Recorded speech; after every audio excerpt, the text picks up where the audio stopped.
Hi friends, HS ആഫി ക്രിയേഷനിലേക്ക് എല്ലാവർക്കും സ്വാഗതം. Video ഇഷ്ടമായാൽ ലൈക്ക്, കമൻറ്റ്, സബ്സ്ക്രൈബ് ചെയ്യാൻ മറക്കരുത്.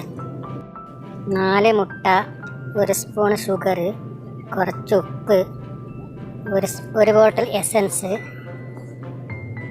2 സ്പൂൺ ബട്ടർ, ഇവയെല്ലാം കൂടി മിക്സി നല്ലപോലെ അടിച്ചെടുക്കുക.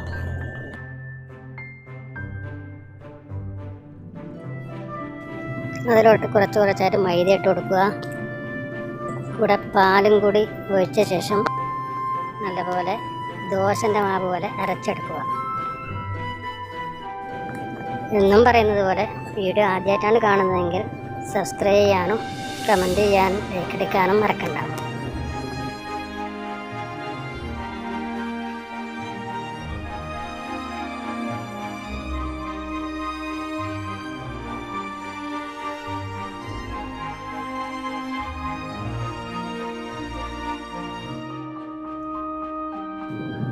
ദോശമാവിൻ്റെ അതേ കട്ടിയിൽ തന്നെ അരച്ചെടുക്കണം.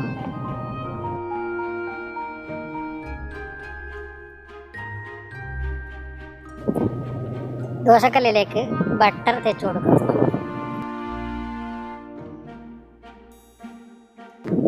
ശേഷം ഒരു നൈസ് തുണിയോ ടിഷ്യോ കൊണ്ട് ഒന്ന് കല്ല് എല്ലായിടത്തും ഒന്ന് തുടച്ച് ലെവലാക്കി എടുക്കാം.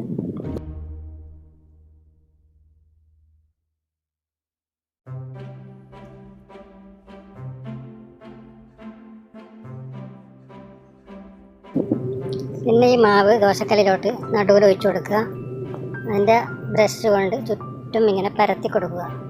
ശരിക്കും നമ്മുടെ നാട്ടിലെ ഗീ റോസ്റ്റ്, മസാല ദോശ ഉണ്ടാക്കുന്ന അതേ സ്റ്റൈല് കട്ടി കുറച്ച് നേരെ പരത്തിയെടുക്കാം.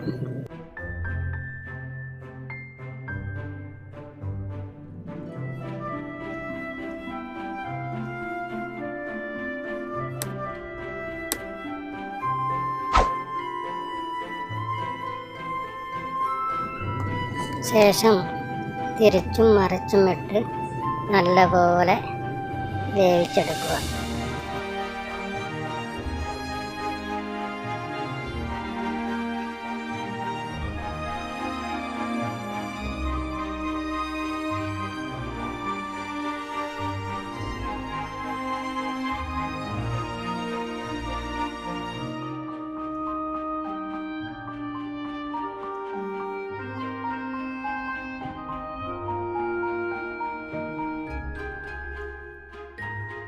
ശേഷം അതിലോട്ട് ന്യൂട്ടെല്ലയോ വനില ചോക്ലേറ്റോ ഐസ്ക്രീമോ ഏതെങ്കിലും ഒന്നിങ്ങനെ ഒഴിച്ചു കൊടുക്കുക.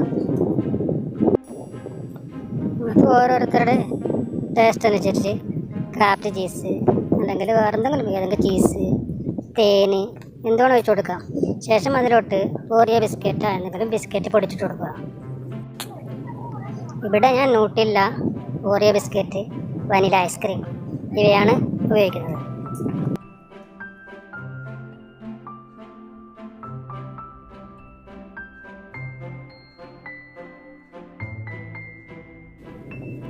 ശേഷം 4 സൈഡും ഇതുപോലെ മടക്കി കൊടുക്കുക. അതിൻ്റെ മുകളിലോട്ട് വനില ഐസ്ക്രീമോ ഏതെങ്കിലും ചോക്ലേറ്റോ ഡെക്കറേഷൻ ചെയ്ത് കൊടുക്കുക. ബിസ്ക്കറ്റ് പൊടിച്ചിട്ട് കൊടുക്കുക. പിസ്സ കട്ടർ കൊണ്ട് സ്ക്വയർ പീസാക്കി മുറിച്ചെടുക്കാം. അങ്ങനെ ഓരോ പീസ് എടുത്ത് തിന്നാൽ നല്ല ടേസ്റ്റായിരിക്കും.